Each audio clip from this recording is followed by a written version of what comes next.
Monsieur Lennart, bonjour. Vous avez bientôt 80 ans. Vous avez eu vraiment une vie incroyable et bien chargée. Je ne sais pas si elle était incroyable, mais c'est vrai qu'elle fut bien chargée, puisque je suis né en 1938, et je n'ai donc aucun souvenir d'avant la guerre, mais j'en ai quelques-uns de la guerre. Euh,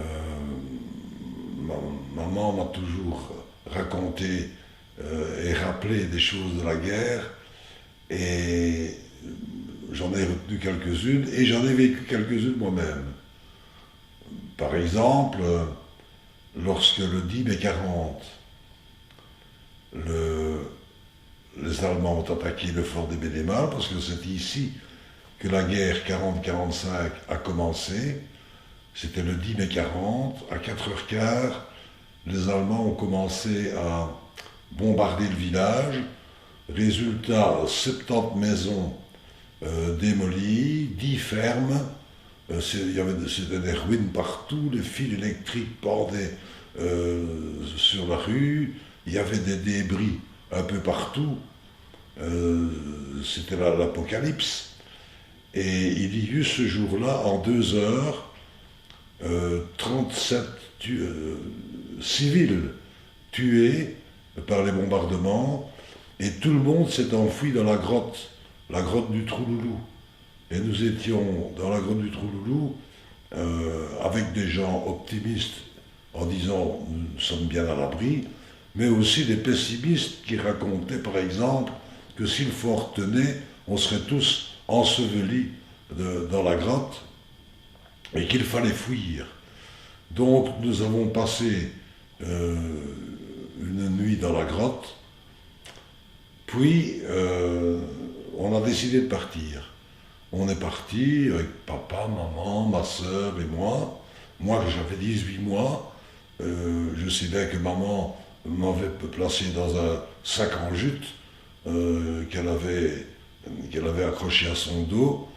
Évidemment, il ne fallait pas faire de bruit, il ne fallait pas se montrer trop. On avait peur que je ne crie parce que j'avais faim. Et je sais qu'on s'est arrêté dans un pré. Mon père est allé traire les vaches qui s'y trouvaient. Il a pris une boîte à conserve qu'il a un peu lavée dans la rigole, et j'ai pris mon lait dans une boîte à conserve. Et c'est peut-être pour ça que je ne suis pas très difficile, et quand je prends une tasse de café, je prends la première tasse, même si elle était occupée, ça ne me gêne pas du tout. On me dit toujours que c'est à cause de ça. On est allé jusqu'au Hôté à pied, et là, on est arrivé en même temps que les Allemands. Donc on n'avait plus qu'une chose à faire, c'est rentrer. Donc on est rentré à Ebenemal. Mais comme il y avait énormément de mouvements de foule et de troupes allemandes qui passaient avec le ravitaillement, en suivant les gens qui étaient au front, eh bien on est tous allés habiter dans la grotte. Et pendant 3 semaines, on est resté là. Puis quand le front a été passé, on est rentré dans la ferme. Et on a vécu comme on a pu jusqu'à la fin de la guerre. Après ça, j'ai eu des souvenirs personnels. Le premier, qui m'avait beaucoup touché, j'étais petit,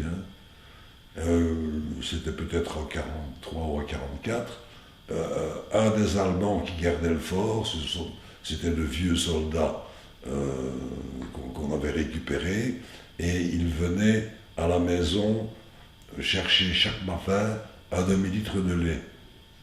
Et lorsqu'il arrivait, maman ne lui ouvrait même pas la porte, elle l'entrouvrait, elle prenait son cruchon, remplissait son demi-litre de lait, prenait l'argent, et l'Allemand avait toujours pour moi un bonbon qu'il donnait à maman. Et lorsqu'il était parti, et qu'on entendait que la grande porte de la ferme était fermée, donc elle prenait le bonbon, elle le jetait dans le purin, à mon grand désarroi, parce que j'avais bien envie de bonbons. Donc ça c'est que j'ai bien retenu. On passait donc notre vie à la Libération dans la grotte pendant 6 mois. On a habité la grotte. Mais nous ne pouvions pas sortir. Nos parents sortaient pour venir soigner les bêtes, pour venir traire les vaches, pour prendre tout ce qu'il nous manquait dans la grotte, et revenaient dormir dans la grotte. Et avec, pour moi, l'interdiction de sortir. Mais évidemment, j'étais peut-être un peu désobéissant. Et un jour, je suis sorti de la grotte, et lorsque ma mère m'a aperçu à 300 mètres de la ferme, elle a couru pour venir me chercher. Je me suis fait évidemment gronder très très fort. Elle m'a amené et m'a poussé tout de suite dans la cave. Ça, je m'en rappelle très bien. Un autre souvenir personnel de la guerre, notre ferme était transformée par les Américains, qui étaient déjà là, en hôpital. Et j'ai donc vu passer, j'ai pas vu de mort, mais j'ai vu des blessés graves, des gens avec des plaies un peu partout, des gens avec le crâne fracassé. Ils vivaient toujours, puisque il avait tourné la tête vers nous à un moment donné, mais il est mort quelque temps après, mais moi je ne l'ai pas vu. Un autre souvenir aussi, les Américains avaient l'habitude de nous passer des films de cow-boys. Évidemment, nous les gamins, on était friands de cela parce que c'est la première fois qu'on voyait des gens emplumés, c'était les Indiens, les cow-boys avec leurs grands chapeaux et leurs chevaux, leurs Mustangs, qui filaient à travers la plaine. Et c'était une récréation extraordinaire pour nous. Et c'est comme ça que quand la guerre s'est terminée, notre jeu, ça a d'abord été les Allemands contre les Américains. Moi j'avais un casque d'Allemand, mais d'autres avaient trouvé des casques américains, et on se faisait la guerre pour rire à travers les ruines du village. Nous avions évidemment énormément de camps disponibles, puisque toutes les maisons étaient en ruine, ou presque toutes. Donc nous avions des endroits de rassemblement. Et on jouait comme ça, une bande de la vallée contre une bande du haut du village. Et on s'est amusé pendant très longtemps avec ces jeux-là. Puis après, évidemment, ça a été très vite d'ailleurs, on a joué aux cow-boys et aux Indiens dès que à partir de la Saint-Nicolas, on avait demandé à nos parents, à Saint-Nicolas, de nous apporter un chapeau de cow-boy, un revolver en fer blanc. Et nous jouions aux cow-boys à travers le village. L'époque d'or de votre vie, c'était quand? Eh bien, je vous ai raconté ma jeunesse. C'était une époque d'or, puisque je n'ai que de bons souvenirs. Puis alors j'ai été adolescent, je suis allé à l'école, je suis allé à l'école normale. À 19 ans, j'étais instituteur, et j'ai donc été nommé instituteur à Eben en 1958. Et j'ai tout de suite été directeur, puisque j'étais tout seul. Et je me suis resté toute ma vie. Donc c'est une époque d'or parce que lorsque j'ai commencé, j'avais 17 élèves devant moi, mais 11 classes, des maternelles, des primaires, une 7e et une 8e année. Donc c'était fort difficile et je passais des heures à préparer sans toujours avoir... Jeune instituteur sans expérience, j'avais des difficultés à arriver au bout du programme. Puis je suis allé faire mon service militaire. Je l'ai fait au Congo. Là, moi je n'ai pas tiré, j'étais opérateur radio, donc je n'ai pas tiré une seule balle, mais j'ai quand même eu dans ma compagnie un tué, Jacques Faucon, qui a reçu une balle dans l'épaule et une balle dans le pied, puis ça s'est infecté, enfin il en est mort. Et puis, quand on est rentré du Congo, il y a eu les grèves, d'énormes grèves de 1960 qui avaient paralysé tout le pays, et l'armée gardait les endroits stratégiques. Donc j'ai été envoyé dans une usine près de Charleroi où nous gardions une centrale de transformation du courant. Et on est resté là 2 mois. Et puis j'ai terminé le service militaire. C'est aussi une époque d'or parce que j'ai aussi d'excellents souvenirs. D'abord un voyage formidable. Et puis quand on est rentré, j'ai été nommé sergent alors que j'avais rien demandé du tout. Et puis ça s'est terminé dans la joie de la jeunesse, quoi. Puis alors, l'école, alors évidemment, a une importance considérable. Un petit peu trop d'ailleurs, parce que je me suis marié que j'avais 27 ans, et heureusement, mon épouse a suivi tout ce que je faisais, tout ce que j'organisais, et c'est aussi un peu grâce à elle que j'ai pu faire tout ce que j'ai réalisé à l'école. Lorsque j'ai pris ma pension, alors, j'avais 300 élèves, et une école qui fonctionnait bien, avec un superbe bâtiment, et j'ai donc été heureux pendant 35 ans, parce que j'ai arrêté en 91, et j'avais passé une vie professionnelle formidable, parce que la plupart des parents, presque tous d'ailleurs, je les connaissais, c'était beaucoup d'amis, donc j'étais formidablement aidé par les amis, par mon épouse et ses copines qui préparaient des repas jusque près de 500 repas à chaque fête. Donc tout a fonctionné, on avait de l'argent. C'était des moments, dans les années 60 et 70, c'était les Golden 60s, et la vie était beaucoup plus facile. Donc j'ai vécu beaucoup de moments en or, parce que aussi on a beaucoup travaillé, mais que c'était aussi une époque bénie, sans guerre, avec de l'argent qui arrivait assez facilement. Donc les gens ont commencé à aller en vacances, etc. Alors que au début, je me rappelle avoir fait un sondage dans les élèves de ma classe, parce que j'avais une classe à l'époque, et tout le monde avait des voitures, tout le monde était déjà parti en vacances, sauf une famille qui n'avait ni voiture, qui ne partait jamais en vacances.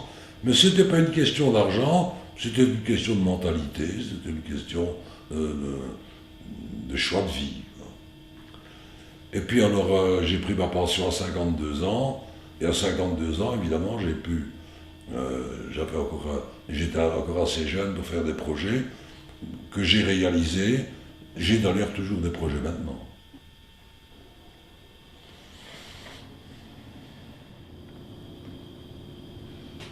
Voilà, M. Leenaerts, est-ce que, sur ces longues vies, est-ce que vous avez réalisé tous vos rêves? Dans la mesure où mes rêves étaient raisonnables, où je ne rêvais pas de choses impossibles, ben oui, j'ai réalisé tous mes rêves, et j'espère encore en réaliser, malgré mes 80 ans.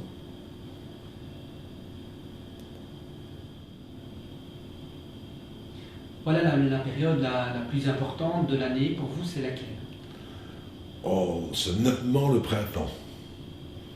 Parce que c'est la vie qui recommence, ce sont les fleurs, ce sont toute la campagne. J'aime aller me promener à la campagne pour aller voir comment elle pousse, comment ça fonctionne. Je suis un fils de cultivateur, donc tout ça m'intéresse, et il y a encore énormément de culture ici, plus beaucoup de fermiers. Hein.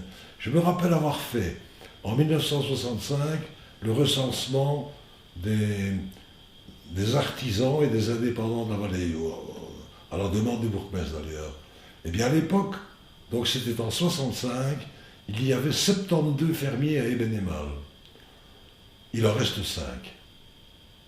Mais 5 qui sont devenus des gros fermiers, évidemment, puisqu'ils se sont partagés à 5 toutes les cultures disponibles. Donc, et tout ça, évidemment, ça m'intéresse, puisque j'ai baigné là-dedans depuis 20 ans d'enfance. Ben voilà, il y a aussi les périodes de fête. Ah oui. Ce que je peux vous dire, c'est que les fêtes sont toujours les mêmes, et même avant moi, c'était déjà toutes les fêtes. Hein, en fait, c'était les fêtes des saisons, les fêtes de la moisson, les fêtes de la fenaison, de la plantation, de l'arrivée du printemps. Le carnaval, par exemple, c'est ma fête préférée. Pourquoi? Parce que c'est le printemps qui s'annonce et on fête surtout aussi la fin de l'hiver. Donc c'est une période où tout va aller mieux, où on aura plus chaud, on aura plus de soleil, où tout est en train de reprendre vie tout autour de soi. Donc c'est un moment de rêve. Est-ce que vous vous sentez bien? J'ai 80 ans, je travaille beaucoup moins vite qu'avant, mais j'ai une vie tout à fait normale et je n'ai mal nulle part. J'ai bien sûr été opéré à 3 reprises de choses assez graves, un infarctus, 2 cancers, mais je m'en suis toujours bien sorti, j'étais bien soigné. Nous avons ici en Belgique une médecine formidable et j'ai été bien soigné et maintenant je vis tout à fait normalement. Et surtout, je participe encore à toutes les activités du village, parce que j'estime que la vieillesse, c'est pas tellement devenir vieux, c'est l'isolement.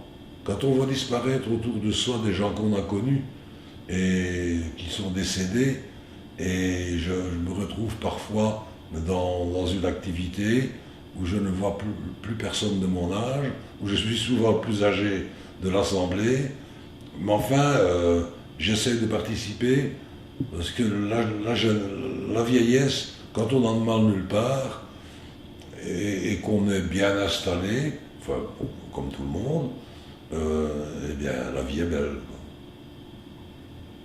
Monsieur Leenaerts, vous avez rendu beaucoup de gens heureux. Je l'espère. Voilà la question, est-ce que pour vous, c'est quoi la vision du bonheur?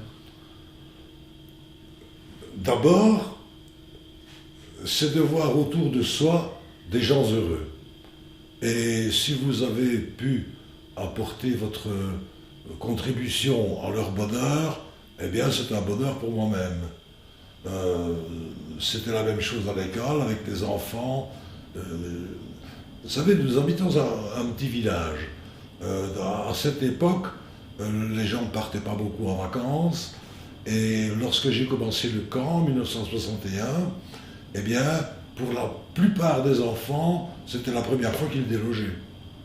Donc, et ça a duré, ça dure toujours d'ailleurs, mais c'était donner la possibilité aux enfants de vivre avec nous, les enseignants et les sympathisants qui tournaient autour de l'école, de vivre autre chose que l'école, de vivre dans les bois. J'étais surtout un amoureux du scoutisme. Alors, je crois que d'ailleurs, la preuve, quand je rencontre des anciens élèves maintenant, ils me parlent toujours du camp. Ils me parlent toujours du camp. Là, ils ont trouvé un bonheur formidable à aller au camp. Et il y en a qui sont venus très longtemps, qui, après être élèves, ils sont devenus moniteurs. Donc, il y a eu une perpétuité comme ça, et nous avons duré longtemps, c'est que ça plaisait. Qu'est-ce que c'est la vision pour vous d'être un bon directeur d'école? Être un bon directeur d'école, c'est avoir le sens de responsabilité, de tout réunir pour que l'enseignement soit le plus efficace possible, avec mes qualités, mes défauts. J'ai toujours essayé qu'on connaît tout le matériel pour travailler. J'ai essayé, sans toujours y parvenir, à réunir les enseignants qui me convenaient le mieux. Et j'ai surtout eu la chance d'avoir grandi, jamais très fort, mais chaque année un peu plus. Si bien que le noyau, il y a toujours un noyau de dur à l'école, de dévoué, eh bien le noyau, ça n'a jamais été quelques-uns qui qui faisaient partie des piliers de l'école, puis d'autres qui gravitaient autour. Tout le monde a fait partie du noyau et s'est intégré parfaitement. Et ça, c'était très important pour moi. Vous étiez directeur de l'école, vous êtes payé pour 8 heures par jour, mais vous donniez plus de votre temps que les 8 heures. Pour moi, le temps n'a jamais compté. Quand le travail n'était pas fini, je continuais. Et si l'école était terminée à 3h30, je ne rentrais jamais chez moi avant 5-6 heures. Parce qu'il fallait que tout soit prêt pour le lendemain matin, il fallait que tout le monde soit payé à temps, il fallait que le matériel soit prêt, soit là. Donc j'avais aussi la chance d'avoir des collaborateurs qui avaient le même état d'esprit, si bien que ça a bien fonctionné jusqu'à la fin.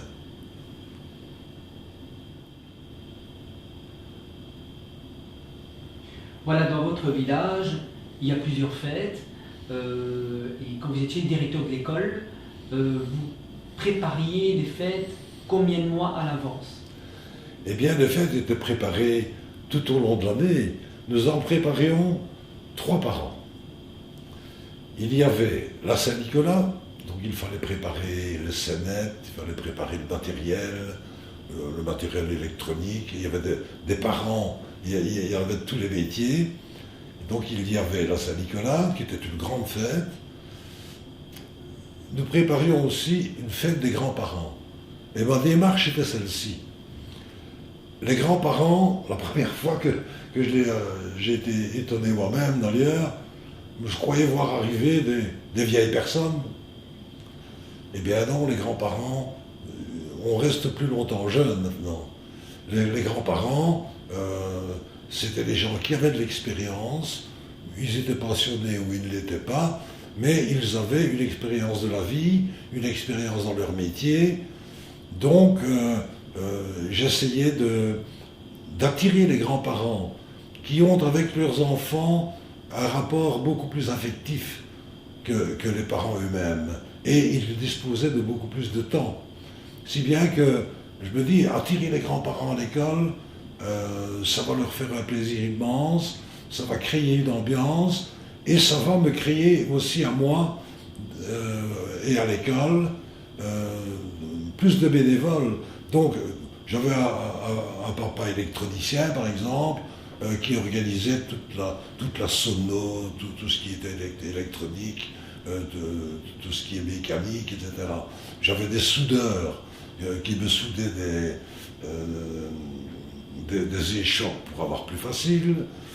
Et on avait même un spécialiste en marketing qui nous donnait l'emplacement de chaque activité de la Francifère, par exemple, de manière à ce que ça rapporte le plus.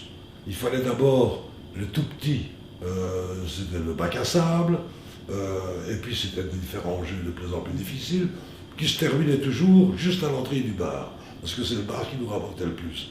Donc il y avait des gens qui étudiaient tout ça, et c'était des parents et des grands-parents. Donc j'exploitais au maximum les possibilités de chacun, si bien que c'était toujours bien organisé. Mais pas seulement par moi. Je tiens à répéter qu'on ne sait rien faire tout seul. Je tiens à dire que c'est toujours une équipe et toujours l'ambiance qu'il y a dans cette équipe qui fait avancer les choses. Alors les préparations, chacun dans son coin, chaque institutrice préparait ses scénettes à la Saint-Nicolas. Nous on préparait ce qui était plus général, toujours avec les parents. Mais il faut vous dire que les parents avaient pratiquement mon âge, j'étais des amis d'enfance, si bien qu'ils prenaient l'école comme... D'ailleurs, je leur disais toujours, quand vous êtes quelque part, que vous voyez quelque chose d'intéressant pour l'école, eh bien, parlez-en, dites que vous êtes président, parce qu'on n'avait même pas de président. Je préparais tous les débats, etc. J'organisais les réunions, mais parce que j'étais au courant et au centre de tous les problèmes. Mais je disais aux parents, Si vous êtes quelque part, dites que vous êtes président et que vous avez besoin de ceci ou ça pour que vous ayez plus facile. Alors, ça n'aurait su faire que marcher. Ça n'aurait su faire que bien fonctionner.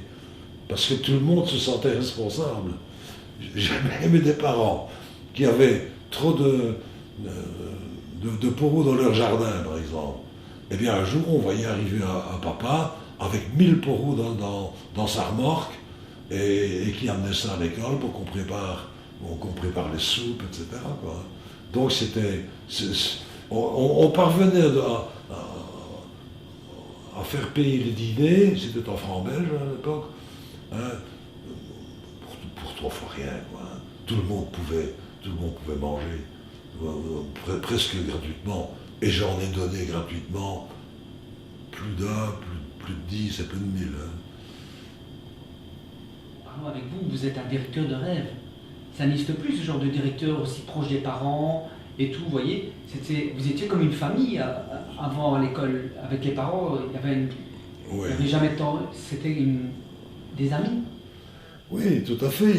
La plupart avaient mon âge d'ailleurs, ils se sentaient concernés par l'école autant que moi, mais il existe encore des directeurs et des enseignants formidables. Hein. Il y a encore des gens formidables maintenant, et je parle avec l'inspecteur qui me disait que ça fonctionne bien quand même, l'enseignement en Belgique. Vous êtes aussi passionné de beaucoup de choses. Oui, beaucoup de choses m'intéressent. Je lis beaucoup. Quand je vais en vacances, mon plus grand plaisir, c'est de visiter et surtout, de parler avec les gens de l'endroit. J'aime voir quels sont leurs problèmes, comment ils les résolvent, et souvent, les problèmes sont les mêmes partout et les solutions sont les mêmes partout. Donc, tout ça me passionne. Tout ça me passionne. Et je suis un peu passionné par l'histoire. Et pourquoi suis-je passionné par l'histoire? Parce que j'avais un excellent professeur d'histoire à l'école normale qui nous a donné le goût de savoir ce qui se passait avant nous. Et ce qui se passait avant nous, c'est ce qui a provoqué ce que nous sommes maintenant. Et ce que nous serons peut-être dans le futur. Vous avez aussi écrit des livres. Oui. J'ai essentiellement 5 ou 6 livres, surtout sur l'histoire locale. J'ai aussi écrit 3 nouvelles, mais surtout, j'ai fait l'histoire du carnaval, j'ai fait l'histoire du village, depuis sa naissance, depuis sa naissance. C'est curieux. Aussi loin que je puisse remonter dans les archives, il y a toujours eu le même nombre d'habitants à Ébenemal, toujours aux environs de 1500. Maintenant, c'est un tout petit peu plus parce qu'on a été envahi par les Hollandais qui avaient des problèmes de logement chez eux et qui sont venus bâtir et louer des maisons ici. Mais sinon, c'est toujours resté aux environs de 1500.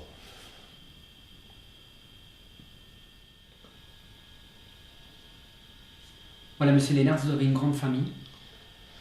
Mais moi, personnellement, non, je n'ai qu'une sœur. Ma famille, elle s'est agrandie dans ma famille proche, dans mon foyer, puisque j'ai eu 3 enfants qui ont chacun 2 enfants, dont des jumeaux. Donc, quand nous nous déplaçons en famille, nous sommes 14. Alors, mais du côté de ma femme, ils sont beaucoup plus nombreux. Vous voyez dans vos mains. Dans mes mains. Et je vois surtout, mes mains, je vois surtout la construction de ma maison. J'ai par exemple, pour construire ma maison, il faut dire que le traitement d'instituteur n'est pas un traitement énorme, nous n'avions pas beaucoup d'argent, j'avais simplement reçu le terrain de mes parents, si bien que j'ai fait tous les blocs moi-même dans une forme. Donc 4000 blocs de 14, 1000 blocs de 15, et puis j'ai essayé de faire des plus étroits pour les cloisons mais c'était beaucoup plus difficile, j'ai abandonné, donc ça j'ai dû les acheter. Et je me vois encore tous les samedis. Je sais qu'un samedi on en avait fait 504 des blocs. Mais j'étais pas tout seul encore une fois. Hein. Je dis que tout seul on n'arrive à rien. Il faut toujours qu'on soit en groupe et un groupe qui s'entend bien. Et alors mes mains, je sens encore au bout des doigts la rugosité des blocs quand je les déplaçais, etc. Voilà ce que je vois dans mes mains. Donc ça n'a rien à voir avec ma profession. Ici, vous avez construit votre maison. Qu'est-ce qui est important dans votre maison d'avoir autour de votre maison? D'abord qu'elle ne soit pas trop grande, qu'elle soit juste à la mesure de la nécessité, et surtout avoir un potager. Je suis un fils de paysan, donc j'ai toujours eu l'amour de la terre, et j'ai toujours fait mon jardin. Un jardin de 800 mètres carrés quand même, c'est un grand jardin. Donc tous les légumes, je vais rarement, enfin ma femme va rarement chez le maraîcher pour acheter des légumes, je les ai tous dans le jardin. J'ai une grande serre de 40 mètres carrés, donc j'ai même encore des légumes l'hiver. J'ai même, pendant longtemps, élevé des animaux pour remplir mon congélateur. J'avais des porcs, j'avais des poules, j'avais des poulets, j'avais des pintades, j'avais des faisans, des canards. Et je parvenais à faire ça, malgré, après mon travail, quand je rentrais de l'école. Maintenant, je le fais encore, mais il me faut beaucoup plus de temps et je vais encore moins vite. Je vais encore moins vite que quand je le faisais après journée.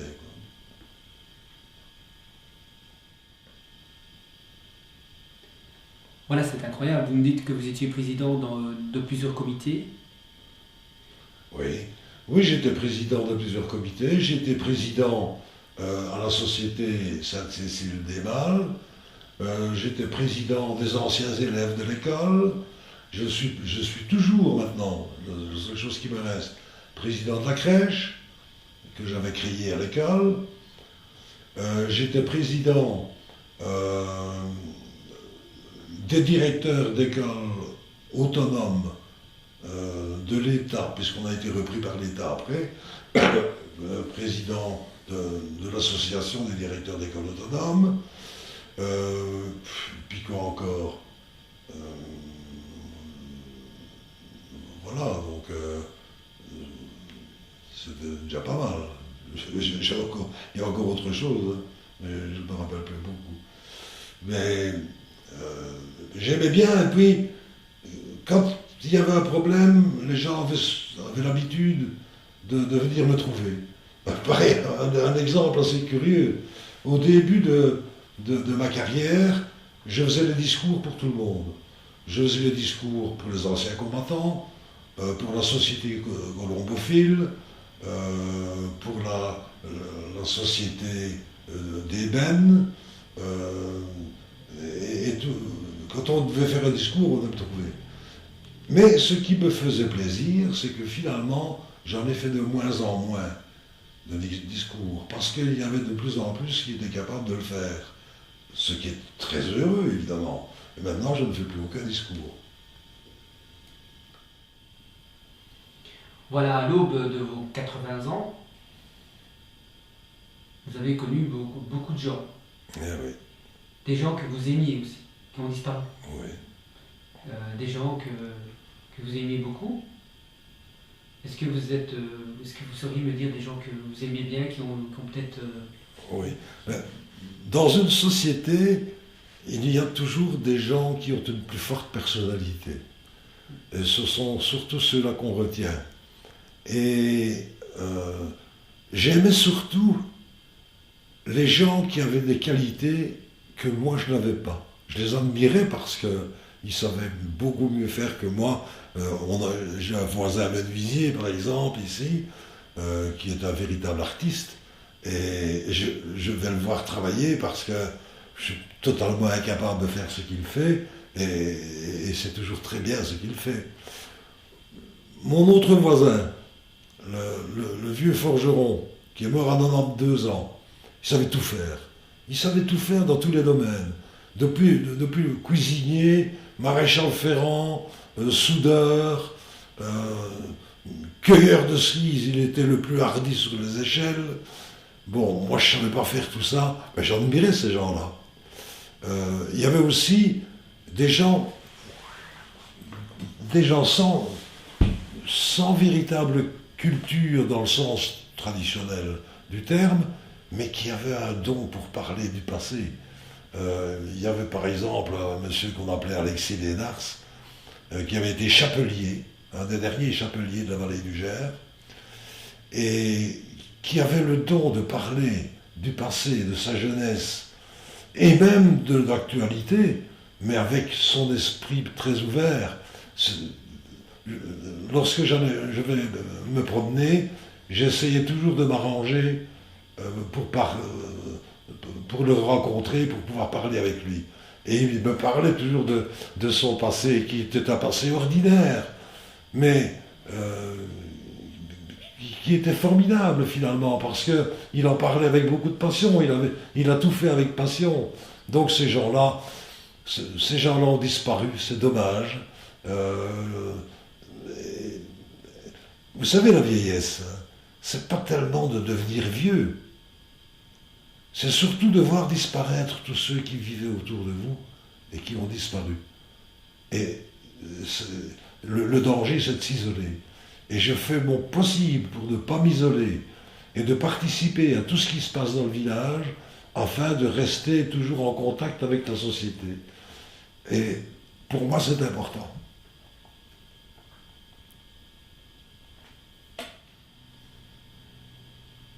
Pourquoi c'est important les fêtes dans un village? Les fêtes dans un village, c'est important parce que ça fait se rencontrer les gens, parce qu'ils ont des activités en commun. Et il y en a énormément ici dans le village.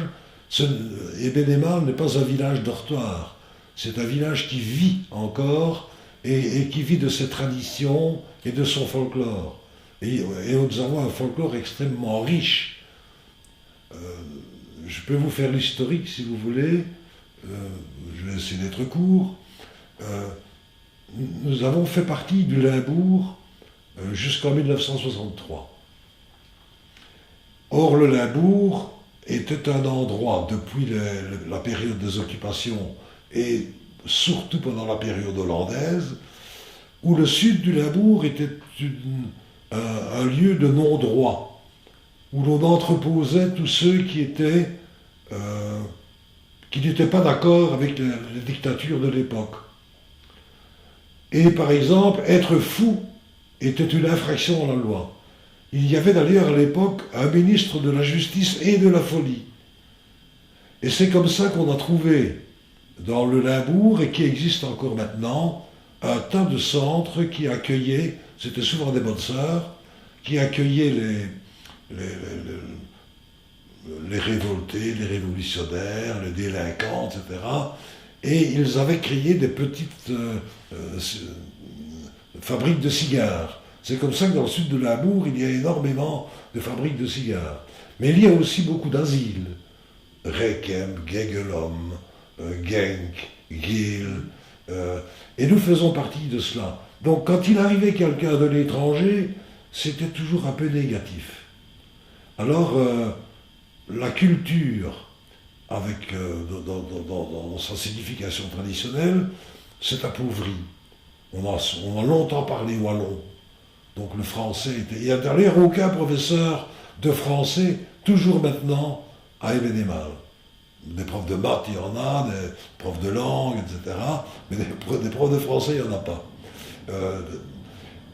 Et nous devions nous-mêmes créer de propres plaisirs, si bien que les fêtes se sont multipliées, à chaque occasion il y a une fête. D'ailleurs, quand on doit organiser quelque chose dans le village, il faut bien se renseigner pour avoir une place qui est encore libre sur le calendrier.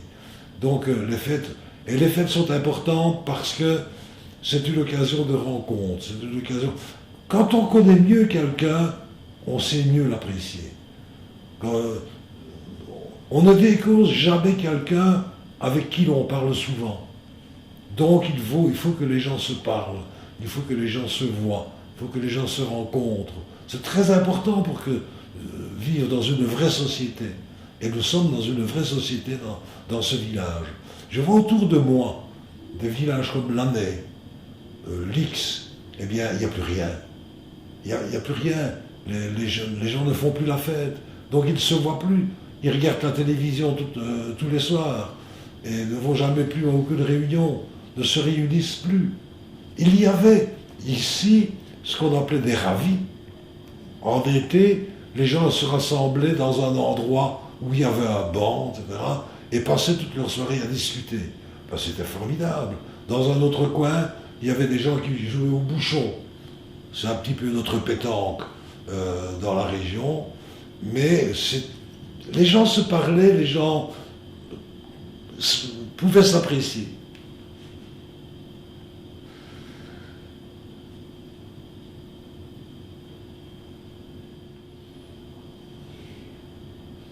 Est-ce que vous croyez en Dieu? C'est une question très vaste. Et la question pourrait être vaste aussi, mais je vais quand même essayer de résumer. Tant que la science n'a pas tout expliqué, eh bien, on pourrait supposer qu'il y aurait un être exceptionnel qui a pu régler tout cela, etc. J'y crois pas trop. Mais ce dont je ne crois pas, c'est l'exploitation que l'on a fait de la naïveté des gens. Et que les religions ont profité pour prendre un pouvoir énorme, une richesse énorme, une richesse incommensurable. Donc là, je ne suis pas anticlérical, parce que je ne vais être anti-rien. Mais disons que je ne suis pas clérical. Je suis non clérical.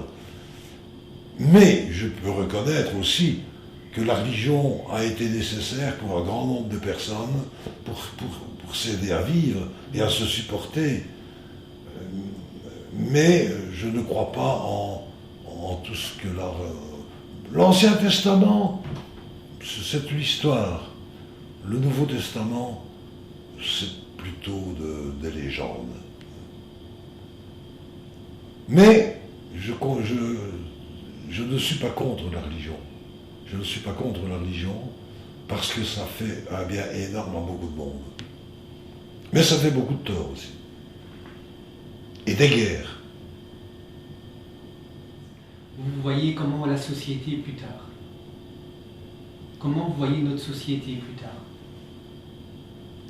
Oui, elle ne va pas très bien pour le moment.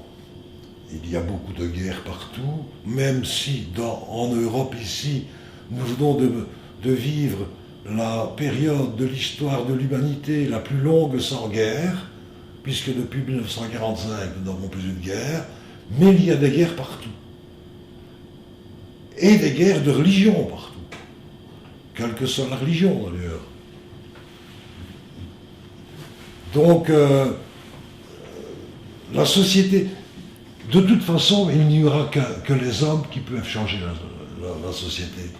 Il n'y a que les hommes il n'y a qu'un homme ou des hommes qui peuvent changer quelque chose. Et je crois en l'homme. S'il a des travers, il a des qualités formidables. Mais il ne faut pas que ça continue. Il ne faut pas que l'homme continue à donner autant d'importance à l'argent. L'argent a tout pollué. L'argent, en fait, il a été inventé pour faciliter les échanges. Et maintenant, il devient un but et plus un moyen. Et ça a tué beaucoup de relations entre les gens. Et on devient de plus en plus égoïste. Donc, un petit village comme le nôtre, où tout le monde se parle, où tout le monde s'amuse, eh bien, où tout le monde discute où tout le monde essaye de se connaître, eh bien, ça fait avancer les choses. Et je voudrais que le monde soit un grand village.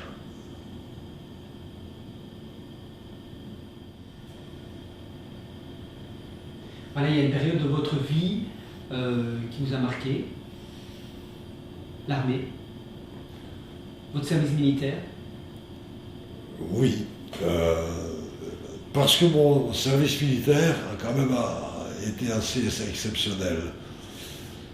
D'abord, je suis allé au Congo, où j'ai pu voir toutes les inégalités de la période coloniale, une période honteuse pour les colonisateurs.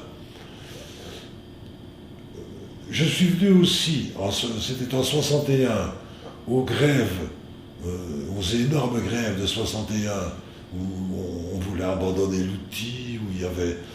Donc, et puis, c'est pas tellement ça qui m'a marqué à l'armée.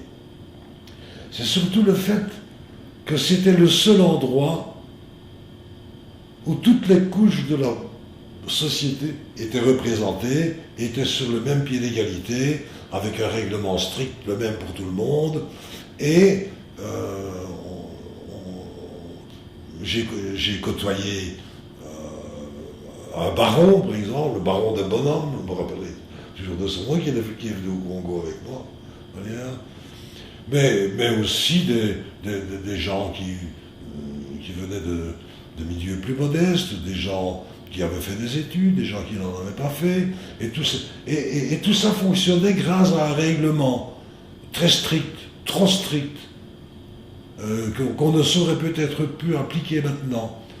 Mais tout ça a relativisé un petit peu la vie que l'on avait sur les classes sociales. Donc c'est un mélange très enrichissant. Et je suis content d'avoir fait mon service militaire parce que ça m'a mûri. Ça m'a mûri.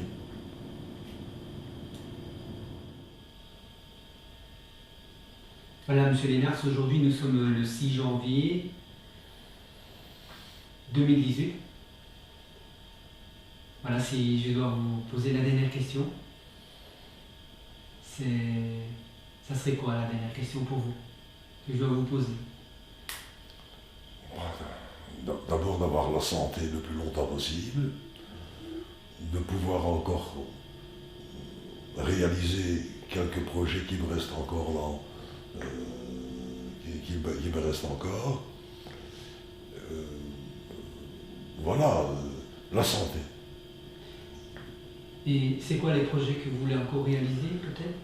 Ben, il y a 2 livres que j'ai encore en tête pour essayer mais c'est toujours histoire locale. Hein. J'ai pu récupérer un certain nombre de cartes postales qui datent de 1902.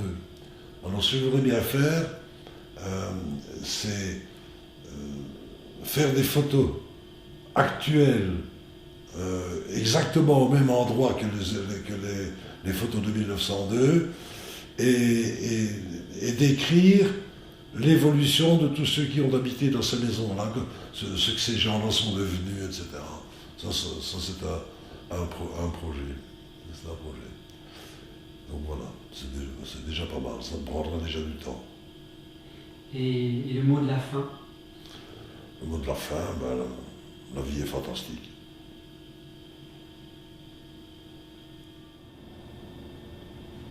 Voilà, si vous devez dire le mot de la fin. Eh bien, le mot de la fin, je vais emprunter une expression qui est souvent dans la bouche de mon fils, qui a l'habitude de l'utiliser. La vie est fantastique.